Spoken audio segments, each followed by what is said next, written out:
వి gold trusted gold buyers తాకట్టులో ఉన్న బంగారాన్ని విడిపించి ఈ రోజు ఉన్న మార్కెట్ ధరకే కొనబడును. మరిన్ని వివరాలకు సంప్రదించండి 7710777720. జేసీ ప్రభాకర్ రెడ్డిని నేరుగా హెచ్చరిస్తా ఉన్నాను. ఒళ్ళు దగ్గర పెట్టుకోవాలి, నోరు అదుపులో పెట్టుకోవాలి. నోటికొచ్చినట్టుగా భారతీయ జనతా పార్టీని కానీ, భారతీయ జనతా పార్టీ అనుబంధ సంస్థల్ని కానీ, ఆర్ఎస్ఎస్ లాంటి మహోన్నతమైనటువంటి సంస్థను కానీ నోటికొచ్చినట్లుగా మాట్లాడితే చూస్తూ ఊరుకునేది లేదు. తగిన విధంగా బుద్ధి చెబుతామనే విషయం ఆయనకు అర్థం కావాలి.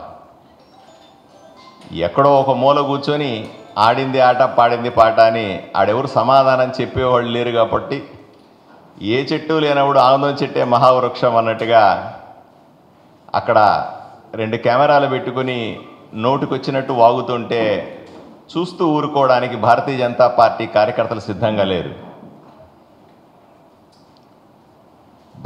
మహిళల్ని గౌరవించలేని వ్యక్తి మహిళల గురించి ఏం మాట్లాడుతున్నాడు ఆయన? ఆ ఊర్లో మహిళలు కానీ సమాజంలో మహిళల పట్ల గౌరవంతో ఉండాల్సిన అవసరం ఉంది.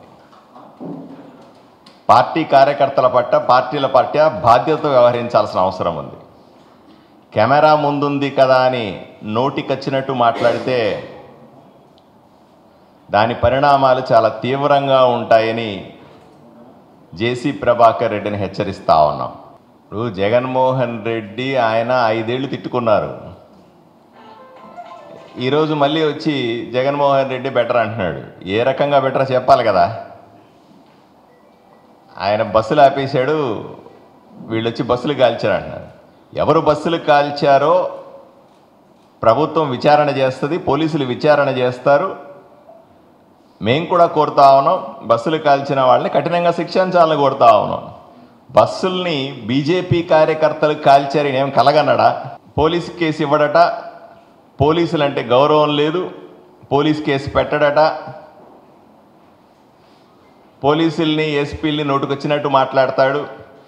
ఈయన సభ్య సమాజంలో ఉన్నాడా, ప్రజాస్వామ్యంలో ఉన్నాడా, ఇంకా ఆటవిక రాజ్యంలో ఉన్నాడా? ఏం మాట్లాడుతూ ఉన్నాడు ఈ మనిషి? ఇది సరైన పద్ధతి కాదు. ప్రజాస్వామ్యంలో వ్యవస్థలు ఉంటాయి, వ్యవస్థల మీద గౌరవం ఉండాలా,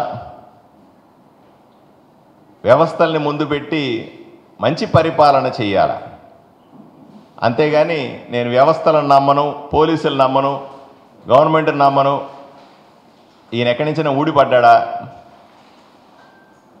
ఇది కూడా మంచిది కాదు. ప్రజాస్వామ్యంలో ప్రజాస్వామ్యబద్ధంగా నడుచుకోవాలని ఆయనకి హెచ్చరిస్తూ ఉన్నాం, ఆయనకి సూచిస్తూ ఉన్నాం. టీడీపీ అధిష్టానాన్ని తీసుకెళ్ళడం అనేది మా అధ్యక్షురాలు, మా పార్టీ తప్పనిసరిగా చేస్తుంది.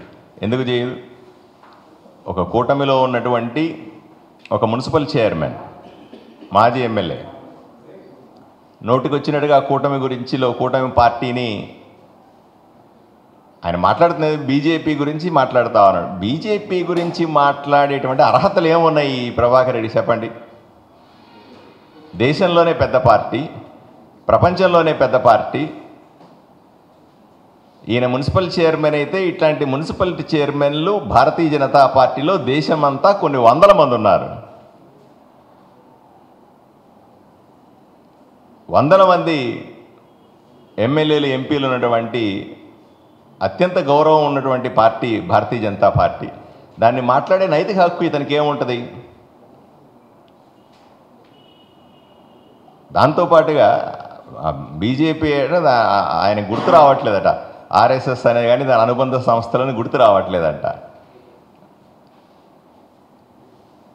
ఇవన్నీ కూడా అహంకారపూరితమైనటివి. ఇంత అహంకారం రాజకీయాల్లో పనికిరాదు. ప్రజలు ఓటేసి గెలిపిస్తే వాళ్ళకు మణిగి ఉండాల, ప్రజలకు నిరంతరం సేవ చేసుకోవాలి. ఎప్పుడో నాకు నోరుంది కదా అని ఊరి మీద పడితే, నోరుంది కదా అని నోటుకొచ్చినట్టు మాట్లాడితే పరిస్థితులన్నీ ఒకే రకంగా ఉండవు కదా. ఇది మంచి పద్ధతి కాదు. ఒకప్పుడు నడిచింది కదా అని ఇప్పుడు కూడా అలాగే నడుస్తుంది అనుకోవడం మూర్ఖత్వం. ఇది రాచరికము కాదు, రౌడీ రాజ్యము కాదు. ఇది కూటమి ప్రభుత్వం, అత్యంత ప్రజాస్వామ్యమైన నడిచేటువంటి ప్రభుత్వం. అతను మాట్లాడుతుంది గౌరవం ఉన్న పార్టీల గురించి, సంస్థల గురించి. ఇకనైనా మానుకోవాలి. ఎవరు సమాధానం చెప్పేవాళ్ళు లేరు కదా అని ఎక్కడ పడితే అక్కడ నోరు పారేసుకుంటే తగిన మూల్యం చెల్లించుకుంటాడు. బీజేపీని ఎందుకు టార్గెట్ చేశారు ఆయన్నే అడగాలి. బీజేపీ గురించి ఆయన్నే అడగాలి. ఇప్పుడు బీజేపీ కార్యకర్తలు ఆయన బస్సులు కాల్చాల్సిన అవసరం లేదు. ఒకే కూటమిలో ఉన్నాం, 2 మిత్ర పార్టీలు, కాల్చాల్సిన అవసరం లేదు, గొడవ పడాల్సిన అవసరం లేదు. అతనికి నిజంగా బీజేపీ కార్యకర్తలు అలా చేసి ఉన్నారని అనుమానం వస్తే అతను పోలీస్ కేసు పెట్టాలా?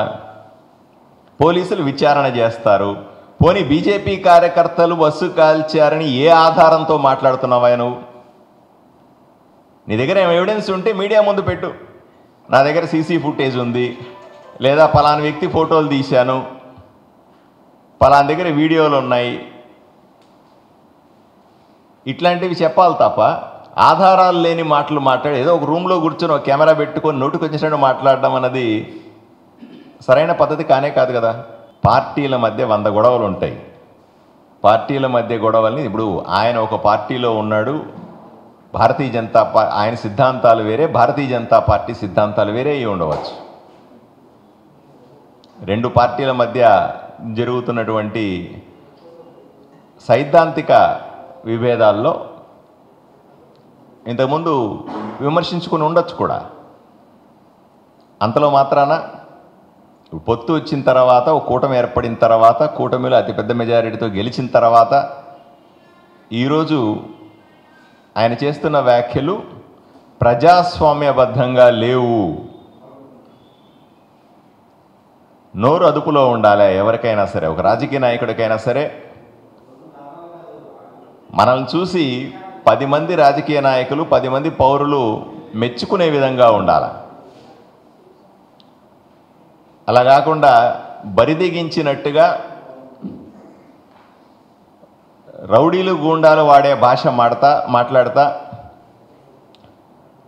ప్రజానాయకులుగా ఎట్లా చలామణి అవుతారు?